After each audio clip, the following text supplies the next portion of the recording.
என் நெஞ்சிற்கினிய மீனராசி அன்பர்களே, மீனராசிக்காரர்களுக்கு என்னைக்குமே நல்ல மனதை கடவுள் கொடுத்தார். காலபுருஷ தத்துவத்துடைய நிறைவான ராசி, நிறைய பேருக்கு உதவி செய்யக்கூடிய மனது. மீனராசிக்காரங்க ரொம்ப ஹெல்பிங் டெண்டன்சி. ஒரு வேலைன்னு எடுத்து அந்த வேலையில் எது நியாயமோ அதைத்தான் செய்வீங்க. உயரதிகாரியே சொன்னாலும் சரி, ரொம்ப க்ளோஸ் ஃப்ரெண்டே சொன்னாலும் சரி, ஒரு தப்பு நீங்கள் பண்ண மாட்டீங்க. அவ்வளவு வாழ்க்கையில் நேர்மையாக வாழ வேண்டும் என்ற எண்ணம் கொண்ட மீனராசிக்காரங்களுக்கு இந்த மாதத்துடைய கிரகநிலைகளில் ஆரம்பிக்கிற போதே குரு பகவான் அற்புதமாக அமர்க்களமாக ஆரம்பிக்கிறார். 5ஆம் இடத்துல குரு பகவான் ராசிக்கு அதிபதி, பூர்வ புண்ணிய ஸ்தானத்தில். அது பெரிய யோகங்க.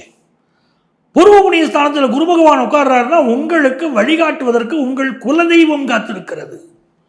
முதல்ல குலதெய்வத்தை போய் கும்பிடுங்க. குலதெய்வத்துக்கு நெய் தெய்வம் ஏற்றி படையல் இட்டு வழிபாடு செய்யுங்கள், வெற்றி கிடைக்கும். உங்கள் பிள்ளைகளுக்கு இந்த மாதம் ஆனந்தமான செய்திகள் வரும். அவங்களுடைய வேலை வாய்ப்பாக இருக்கட்டும், உங்கள் கல்யாண விஷயமா இருக்கட்டும், அதை பற்றியெல்லாம் நீங்கள் சிந்திப்பீங்க. அவங்க வேலை வாய்ப்பு முன்னேற்றகரமாக அமையும், அவர்கள் படிப்பு முன்னேற்றகரமாக அமையும், உங்களுக்கு ரொம்ப சப்போர்ட்டாக இருப்பாங்க. நீங்கள் ஒரு சீனியர் சிட்டிசனாக இருக்கீங்க, பெத்த பிள்ளைகளே உங்களை கவனிக்கலைன்னு நினைக்கிறீங்க. இப்போ உங்கள் பெத்த பிள்ளைகள் உங்கள் மீது அன்பும் அரவணைப்பும் உடையவர்களாக இருப்பார்கள். அவ்வளோ நல்ல விஷயம் இருக்கு. உங்கள் ஆஃபீஸில் நீங்கள் முக்கிய பதவியை நோக்கி செல்வீங்க.